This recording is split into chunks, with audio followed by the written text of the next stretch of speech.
Hi everybody, Diego here with Stone Lizard Hops again, and today we're going to go ahead and talk about male pollen and male plants, and what's the use for them, and are they good for what you want to do, and how are you going to use it. So, right here, these are male flowers. As you can see, they're very close to cannabis flowers. They actually have the bananas, just like cannabis flowers. And depending on the strain, some of them have a bit of a smell. Sorry about the rooster back there. This strain specifically is called the Lala, and this is a mexicanas of my own production line. So we're getting ready to pull some pollen, which is going to go to a good buddy of mine, and he's going to do some work with it. So normally what would happen is whenever you see pollen like this, at this point right here, this is ripe pollen. When the bananas open and emerge from the flowers and we see these little flowers all over, which are the beards that come off of the bine, you will actually start to notice that whenever you hit them, they'll dump pollen all over. So let's go and try that. I don't have anything flowering out here that's female, so I could do this today, but you really don't want to do this if you have females in your crop. So just a good tap. And a lot of pollen kind of comes off, you know what I mean? It's like going to get on your hands. So far, this is what me and the dogs got. And now we're over here. We're getting ready to yank this. This was the upper head of the hop that we were working with. And we're going to go ahead and take this pollen. And then if you're going to use this for breeding, there's a few different ways of taking on an approach on breeding. One, you could take these flowers and you let them dry inside a Tupperware is what I like to do. And then you can kind of just shake them inside the Tupperware with the lid on, and they'll actually emit a pollen all over in there. Take a paintbrush and you can paint them onto the specific hops you want to pollinate without messing up your crop. Two, you can take a beard like this and cut it and just hang it in the middle of the line of the row of what you're working with, and it will actually pollinate everything within the circle of that row. Some pollinations can go all the way up to a mile depending on your wind.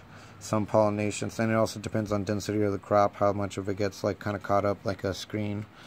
So it has different dependitures on how you're doing it, so you must be careful if you're going to be doing this in a big open, like say 10-acre field, and you only wanted to pollinate, 100 plants. That's something you'd be wanting to contain on there, so I recommend painting on or closed containment breeding. So due to that point, before they get to this flowering section, you'll see I'm actually start emitting balls like this. And these balls are actually just like our cannabis. Yes, I know I keep on referencing to the good old Mary Jane. But this is actually a pretty close cousin. Like, they're like kissing cousins. So I can tell you right now, they're going to have a lot of similarities. So, as you see right here, these male balls come out just like cannabis. And this is a beard. And from there, this is whenever you know that they're getting ready to start. And then they'll start posing open. Let me see if I can see a part. Right here, if we can get in, right? You can see how some of the flowers are starting to open and emit. Those are getting ready to produce fresh pollen. They'll be first dump, and then it'll produce a secondary dump, and then a third dump before all the flowers start falling off. So you got about maybe a good week to, week and a half on these flowers before they start getting like this, where they start getting all brown. This is a good way of showing you, like whenever they're getting that darker brown in there, that they've already been spent. As you see with these lighter green, nice juicy little boys right here, these are ready. These are ready to go, as they already got their stars open from the flower. You could already see how the pistils are starting to stick out of it. And these are ready to go and start breeding out and giving off some development. So, due to working with something like this, if you had a male by accident in your field, I'd recommend that you take out everything rise them all the way in, just in case. And, keep it in a closed contained area, work with it, and then from there you should be fine. And, have fun. Make some cool new breeds. Maybe you might fascinate some different brewers. They're going to go ahead and be really stoked with what you got.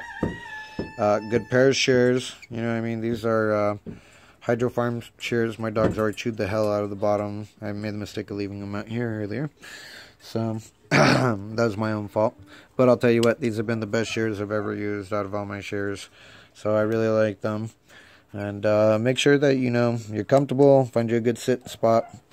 Take your time with the pollen. You hit these things wrong, you'll dump pollen everywhere and you're going to be having fits. And also, word to the wise, wear a bandana around your face while working with this stuff. That way you don't get a sickle fit of allergies coming to you that are hop-induced. Yes, it sounds like it'd be cool, but it's not. So, please enjoy, and I'm glad that we could kind of show you guys what this all looks like. You know what I mean? Like, hops are, this is how hops are made, you guys. You know, this is how you make your breeds. So, if you have any other questions, I'm sure I left out a lot of stuff. It's been a long morning. So, please, you know, just kind of analyze, look at them, see this in the wild, you know, take advantage, make you some cool breeds, you know, make sure it's okay with the area that you're at. You know, mine come off private land, so that's a different story. The landowner and me have a different deal. But this is how you make magic. Hope you guys all have a wonderful day, and you know, you have any questions, please contact us. You know, you can follow us on Facebook at Stone Lizard Hops, or you can actually follow us, which we're on more than anything is our Instagram, so you would actually get better results. So hit us up on Instagram. And you know, have a hoppy day. Go enjoy a local beer. Support local. Always support local. And maybe you'll create something cool for your local environment. You know what I mean? And before you all ask, no, I don't sell the pollen. No, you're not going to get the pollen. No, I don't sell neos. No, you're not going to get the neos. And you know, this was for educational purpose only, you guys.